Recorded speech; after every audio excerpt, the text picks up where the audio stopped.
కాళేశ్వరం విషయంలో గత కొన్ని రోజులుగా తెలంగాణలోని రాజకీయ పార్టీల మధ్య మాటలు, విమర్శలు, ప్రతి విమర్శలు కంటిన్యూ అవుతూ ఉన్నాయి. ప్రభుత్వం చెబుతోంది కాళేశ్వరం రగడ ప్రాజెక్టు పై కాంగ్రెస్, బీఆర్ఎస్ల మధ్య మాటల యుద్ధం నడుస్తుంటే లోపాలు దాచి బీఆర్ఎస్ దుష్ప్రచారం చేస్తోంది. బ్యారేజీల పునాదుల్లో లోపాలున్నట్లు ఎన్డీఎస్ఏ చెప్పింది అని చెప్పి ఉత్తమ్ కుమార్ రెడ్డి అంటూ ఉన్నారు. ఇక హరీష్ రావు అయితే ఒక సవాల్ విసురుతూ ఉన్నారు. 3 నెలల పాటు మాకు అంటే తనకు నీటిపారుదల శాఖ మంత్రిగా అవకాశం ఇస్తే అంతా సెట్ చేసి పెడతాను అని చెప్పేసి. అండ్ భారతీయ జనతా పార్టీ కూడా తాజాగా స్పందించింది. ఆ పార్టీ నుంచి అధ్యక్షుడు రామచంద్రరావు రియాక్ట్ అయ్యారు. కాళేశ్వరం పునరుద్ధరణలో ప్రభుత్వ విఫలం స్పష్టంగా కనిపిస్తోంది అని చెప్పేసి. ఏంటి సార్ అసలు కాళేశ్వరంపై రచ్చ ఎందుకు? ఎవరి వాదనలలో ఎంత నిజం? ఎవరి వాదనలు ఎంత నిజం ఉందానికి నేను సివిల్ ఇంజనీరింగ్ ఎక్స్పర్ట్ కాదు. అది సివిల్ ఇంజనీర్లు మాత్రమే చెప్పాలి. అన్నిట్లో మనమే దూరి ఇప్పుడు ఆడ కాళేశ్వరం ఇలా చేయమని నేను చెప్పలేదు. రికమెండేషన్ నాగేశ్వర్ కాదు ఇవ్వాల్సింది.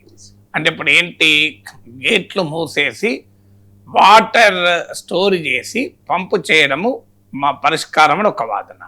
అలా చేస్తే నీకు గేట్లే కొట్టుకెళ్ళి ఊర్లే పోతాయి. ఎప్పటికప్పుడు వచ్చిన వాటర్ పంపించకపోతే చాలా ప్రమాదకరం. ఎందుకంటే మీకు పిల్లర్లు చాలా లోపభూయిష్ట నిర్మాణాలు ఉన్నాయి కనుక మీకు కంప్లీట్గా కొట్టకపోతే 100 గ్రామాలనేది ఇంకో వాదన. ఇప్పుడు ఇందులో ఏది కరెక్ట్ అనేది సాంకేతిక నైపుణ్యంతో చెప్పాల్సిన అంశం.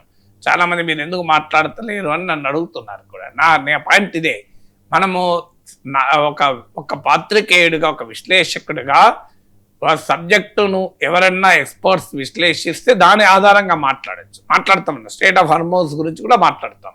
కానీ అప్పుడు మాట్లాడేటప్పుడు ఏంటంటే స్టేట్ ఆఫ్ హార్మోన్స్ పైన రాసిన ఎక్స్పర్ట్స్ బేస్డ్ ఎనాలిసిస్ ఆధారంగా మాట్లాడతాం. ఇదేమైందంటే పూర్తిగా పొలిటికల్ అయిపోయింది. ఒక రాజకీయ పార్టీకి సంబంధించిన వారికి అనుకూలంగా ఉండేటువంటి ఎక్స్పర్ట్స్ ఏమో మీకు పంపింగ్ చేయొచ్చు వాటర్ అంటారు. ఇంకో రాజకీయ పార్టీకి సంబంధించిన వారికి అనుకూలంగా ఉండే ఎక్స్పర్ట్స్ ఏమో అలా చేస్తే మొత్తం గేట్లే కొట్టకపోతే భయంకరమైన విషాదం వస్తుంది అని అంటారు. అందువల్ల ఈ రెండు అంటే పొలిటీషియన్లే కాదు, ఎక్స్పర్ట్స్ కూడా ఆన్ పొలిటికల్ లైన్స్ డివైడ్ అయిపోయినటువంటి ఒక పరిస్థితి. కానీ it's a purely a function, ఇది a matter of science and technology. ఒకటి మాత్రం నిజం, కాళేశ్వరంలో నిర్మాణంలో లోపాలు ఉన్నాయనేది ఇప్పుడు అందరూ ఒప్పుకుంటున్నారు. ఈవెన్ బీఆర్ఎస్ కూడా ఒప్పుకుంటున్నది. ఏంటి, మీకు కాళేశ్వరం నిర్మాణ లోపమే లేకపోతే అసలు ఈ చర్చే రాదు కదా. సో అందువల్ల కానీ అది మొదటి క్వశ్చన్. కాళేశ్వరం ఇన్ని వేల కోట్ల 80,000 కోట్లు 85,000 కోట్లతో కట్టారు కదా. అన్ని వేల కోట్లతో కట్టిన ప్రాజెక్టులలో ఆ చిన్న లోపమా పెద్ద లోపమా కాదు. బీఆర్ఎస్ వాళ్ళు ఏమంటారు, అదో చిన్న లోపం ఎందుకు జరగాలి? ఇప్పుడు నాగార్జున సాగర్లు ఇంతవరకు మనం ఎందుకు జరగలేదు? శ్రీశైలం ప్రాజెక్టులు ఎందుకు జరగలేదు? బాక్రానంగల్ ప్రాజెక్టులు ఎందుకు జరగలేదు? మీకు ఇక్కడ శ్రీరామ్ సాగర్ ప్రాజెక్టులో లేదు కదా, తెలంగాణలో ఉన్న ప్రాజెక్టు కదా. మరి నాగార్జున సాగర్ నిర్మించి దశాబ్దాలు అయిపోయిన నెహ్రూ కాలంలో పునాదులు వేస్తే ఇప్పటి వరకు ఇది కూలింది, ఇది కుంగింది అని విన్నామా మనం? మరి శ్రీశైలం ప్రాజెక్టులో విన్నామా మనం? మరి ఇక్కడ కాళేశ్వరం ప్రాజెక్టులను ఎందుకు వింటున్నామంటే నాసిరక నిర్మాణాలు జరిగాయి అనేది క్లియర్. దానికి ఎవరు అకౌంటబిలిటీ ఉండాలి కదా. మరి ఎందుకు జరిగాయి? తర్వాత మెయింటెనెన్స్ కూడా చేయాల్సిన సమయంలో చేయలేదు అని కూడా ఆరోపణలు ఉన్నాయి. రీడిజైన్లో లోపాలు ఉన్నాయని ఆరోపణలు ఉన్నాయి. దీనిపైన నేషనల్ డ్యామ్ సేఫ్టీ అథారిటీ వాళ్ళు కూడా రిపోర్ట్ ఇచ్చారు. దీనికి ఎక్కడో ఒక చోట క్లోజర్ కావాలని మాత్రమే నేను చెప్పగలను. నేను చెప్పేది, కరీంనగర్ జిల్లా నుంచి ఒక రైతు నాతో మాట్లాడాడు.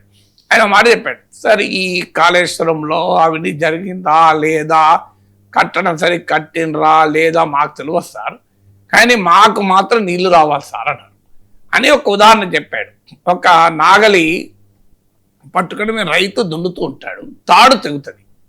తాడు తెగితే రైతు ఏం చేస్తాడు, వెంటనే ఇంకో తాడు తెప్పించి కట్టి దున్నుతాడు. కానీ ఈ తాడు నాసిరకం తాడు, ఈ తాడు తయారు చేసిన వాడు ఎన్ని డబ్బులు తిన్నాడు, ఈ తాడు ఇలా నాసిరకం తయారు చేయడంలో కుట్ర ఏముంది, తాడు నాసిరకంగా ఉంది అని ఇతరులు హెచ్చరించినా దాన్ని ఎందుకు మార్చలేదు, తాడు నాసిరకము ఉన్నది అని అర్థమవుతున్నా ఎందుకు ఇగ్నోర్ చేశారు, ఇవన్నీ చర్చించుకుంటూ కూర్చుంటే దున్నటోడు ఎవరు సార్? ఆ తాడు తీసేసి కొత్త తాడు కట్టుకొని దున్నుతాం. నాసిరకం తాడు అని డిస్కషన్ చేసుకుంటూ కూర్చోం కదా సార్ అన్నాడు.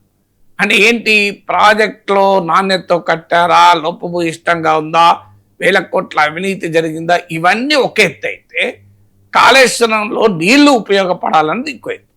సో నీళ్లు ఉపయోగపడటానికి రైతులకు కావాల్సింది మీ రాజకీయాలు ఉంటాయి, అది ఎంత త్వరగా చేయగలము అనేది క్వశ్చన్ మార్క్గా ఉండాలి. సో అది ఎంత త్వరగా చేయకపోతే ఈ పాలిటిక్స్ వల్ల రైతుల పంటలకు ఇప్పుడు ఈ సీజన్లో అయితే భారీగా వర్షాభావ పరిస్థితులు దేశం మొత్తం మీద జూన్లో 40% ఎఫిషియెంట్ రెయిన్ఫాల్, జూలైలో కురిసిన వర్షాల వల్ల 17-20% పడిపోయినాయి. నీకు భారీగా వర్షాభావ పరిస్థితులు, even Indian metrological department data ప్రకారం దేశంలో ఈ మాన్సూన్ 94% మాత్రమే ఉంటుంది యూజువల్ రెయిన్ఫాల్లో అని చెప్తున్నారు. అందువల్ల వాటర్ ఈజ్ ప్రెషియస్ గనక వేల కోట్లు, అది రైటా రాంగా, తప్పు నిర్మాణమా, తుమ్మిడి హట్లో కట్టాల్సి ఉండనా లేకుంటే మేడిగడ్డలో కట్టడమా, ఈ డిబేట్ ఒక ఎత్తు అయితే ఇమీడియట్ గా పెట్టిన డబ్బు ఎంతో కొంత ఉపయోగపడాలి. అది మొత్తానికే లాస్, మొత్తానికి ఉపయోగపడదు అనేది ఒక పొలిటికల్ నరేటివ్. చూస్తుంటే రాజకీయ పార్టీలు వాస్తవాల కన్నా తమ అనుకూల రాజకీయ నరేటివ్లు కాళేశ్వరం చుట్టూ క్రియేట్ చేయాలనేటువంటి ప్రయత్నాలే జరుగుతున్నట్టు కనిపిస్తుంది.